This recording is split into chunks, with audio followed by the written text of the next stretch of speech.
یہ صالح محمد صاحب سب سے پہلے آپ سے پروگرام کا آغاز کریں گے. صحیح یہ جو معاملہ ہم دیکھ رہے ہیں کہ پہلے عدالت کی جانب سے حکم ہوتا ہے, پھر جو وفاقی حکومت ہے وہ جو ہے وہ عدالت سے رجوع کرتی ہے اور اس معاملے کے اوپر جو ہے ان کی جانب سے ریٹ پٹیشن دائر کی جاتی ہے. عدالت کی جانب سے پھر جو ہے اس کے اوپر مختلف قسم کے ابہام اور جو اس کے اوپر چیزیں ہیں اس کے بعد جو ہے اس کو خارج کر دیتے ہیں. لیکن سر پھر اس کے بعد جو ہے ہم نے دیکھا کہ ایک دم سے حکومت کے موڈز جو ہیں وہ چینج ہو جاتے ہیں اور اچانک سے جو ہیں ہم دیکھ رہے ہیں کہ طارق فضل چودھری صاحب نے کہا کہ نہ صرف شفا میں ان کو جو ہے منتقل کیا جائے گا بلکہ ان کو ابراڈ بھی بھیجا جا سکتا ہے کسی بھی علاج کے لیے. سو سر کل کی پوزیشن, کل کیا صورتحال تھی؟ کل بالکل جو ہے وہ حکومت انکاری موڈ میں تھی اور مختلف چیزوں سے ریلیٹ کر رہے تھے. آج جو ہے اچانک سے سب کے موڈز چینج ہو گئے ہیں. کیا کہیں گے اب یہ معاملہ کس طرف جاتا ہوا نظر آ رہا ہے؟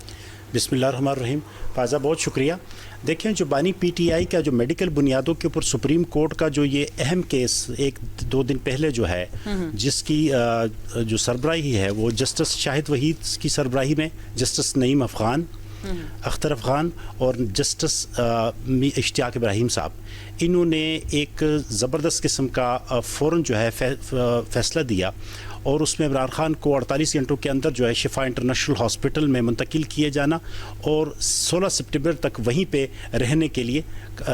کہا گیا تاکہ جو ان کے میڈیکل سسٹم ایشوز ہیں ان کو کیٹر کیا جائے, ان کو دیکھا جائے. دیکھیں جو بانی پی ٹی آئی کے جو صحت کے ایشوز ہیں یہ گزشتہ تقریباً کوئی 8 مہینے سے کنٹینیوشن ہے ان کی. اس سے پہلے بھی ایک میڈیکل بورڈ بن چکا ہے اور وہ جسٹس ارباب محمد اسلام آباد ہائی کورٹ کے کہنے کے اوپر میڈیکل بورڈ بنا تھا جب یہ کہا گیا تھا کہ بانی پی ٹی آئی کی جو آنکھ جو ہے وہ 15% جو ہے اس میں روشنی رہ گئی ہے اور وہ بڑی تیزی کے ساتھ جو ہے وہ ڈیمیج ہوئی ہے. یہ جسٹس ارباب محمد طاہر اور جسٹس خادم حسین سہتو صاحب جو ہیں انہوں نے اس حوالے سے ایک فیصلہ دیا تھا. اس کے تھوڑے عرصے بعد فروری 2026 جو ہے اس میں 2 رکنی بینچ سپریم کورٹ جس میں جناب چیف جسٹس یحییٰ افریدی اور جسٹس شاہد بلال حسن تھے, انہوں نے بھی میڈیکل ٹیم جو ہے وہ بنا کر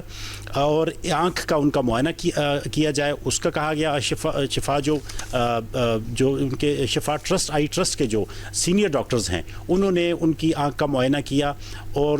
اس وقت کی بنیاد کے اوپر جو ہے وہ ایک اچھی میڈیکیشن دی گئی. ابھی یہ جو فیصلہ ہے یہ سپریم کورٹ کا,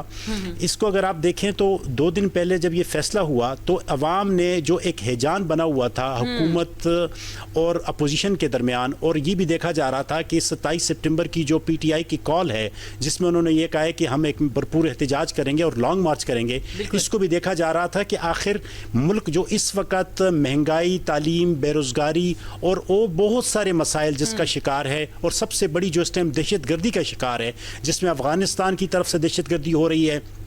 انڈیا جو ہے اس کی طرف سے دہشت گردی ہو رہی ہے, پھر ہم ریسنٹلی ایک بہت بڑی جو وار ہے ٹھیک ہے اس سے دنیا کو بھی بچایا اور اپنے آپ کو بھی اس سے بچایا. ہم ایفیکٹ بہت زیادہ ہوا ہے جس میں دیکھیں نا پیٹرول کہاں سے کہاں چلا گیا, یہ چیزیں کہاں سے چلی گئی. تو لوگ یہ دیکھ رہے تھے کہ یہ جو اس کا مطلب ہے کہ بیک گراؤنڈ کے اوپر کہیں نہ کہیں کوئی بات چیت چل رہی ہے, کوئی کسی لیول کے اوپر جو ہے تمام پارٹیوں کو اکٹھا کیا جا رہا ہے تاکہ وہ ایٹ لیسٹ جو سیاست کریں لیکن سیاست ملک کی بقا کے لیے, ملک کی سلامتی کے لیے کریں اور تمام جتنے بھی سٹیک ہولڈرز ہیں وہ اکٹھے بیٹھ کر یہ چیزیں آگے لے کے چلیں. اب اس میں جیسے یہ فیصلہ ہوا سب سے پہلے جو ہے جو سیاسی لوگ ہیں ان کی طرف سے بہت اچھی جو ہے وہ سپریم کورٹ کے فیصلے کو سراہا گیا کہ جی اس میں کوئی شک والی بات نہیں ہے, سپریم کورٹ نے بہت اچھا فیصلہ کیا ہے. بلکہ جو پیپلز پارٹی کے چیئرمین ہیں بلاول بھٹو زرداری انہوں نے یہ کہا کہ جی بالکل یہ بہت اچھا فیصلہ ہے اور حکومت کو پہلے چاہیے تھا کہ صحت کے معاملے کے اوپر سیاست نہیں کرنی چاہیے بلکہ صحت قیدی کے بنیادی حق بھی ہے, ضروری بھی ہے, اور باقی قیدیوں کے ساتھ اس کو اس لیے منسلک نہیں کیا جا سکتا یا برابری نہیں دی جا سکتی وہ اسی لیے کہ جو سابق صدور ہوتے ہیں, جو سابق وزیر اعظم ہوتے ہیں, دیکھیں ان کے کمپیریٹیولی ان کی کلاس بھی ڈیفرنٹ ہوتی ہے, ان کے صحت کی جو میڈیکیشنز ہے اس کے لیول پہ بھی چیزیں مختلف ہوتی ہیں. دوسری یہ ہے کہ وہ ایک تقریباً پاکستان کی ایک بڑی ان کی ایک پارٹی ہے اور اس کو وہ لیڈ کر رہے ہیں. سر آپ نے کہا کہ کوئی بھی پولیٹیشین ہے وہ ہر لحاظ سے ڈیفرنٹ ہے, لیکن ایز اے مجرم اگر ہم اسے کنسیڈر کریں کیونکہ وہ کسی جرم کی بیسس پہ جیل میں ہے تو مطلب اس کا جرم کیا آپ کو لگتا ہے پھر وہ سب سے الگ ہوتا ہے یا مجرم یا جرم کرنے والا جو ہے وہ ایک ہی صف میں نہیں کھڑا ہو سکتا پھر؟ جی اس میں کوئی شک نہیں، اس میں کوئی شک نہیں ہے، لیکن ماضی میں ایسی چیزیں ہوتی رہی ہیں. اگر آپ یہ دیکھیں، یہ صرف چند سال پہلے کی بات ہے. اگر آپ یہ دیکھ لیں، میاں محمد نواز شریف صاحب جو تھے ان کے صحت کے ایشوز ہو گئے تھے اور ان کے پلیٹیلیٹس جو ہے وہ کافی حد تک گر چکے تھے. میڈیکل بورڈ بنا تھا اس ٹائم،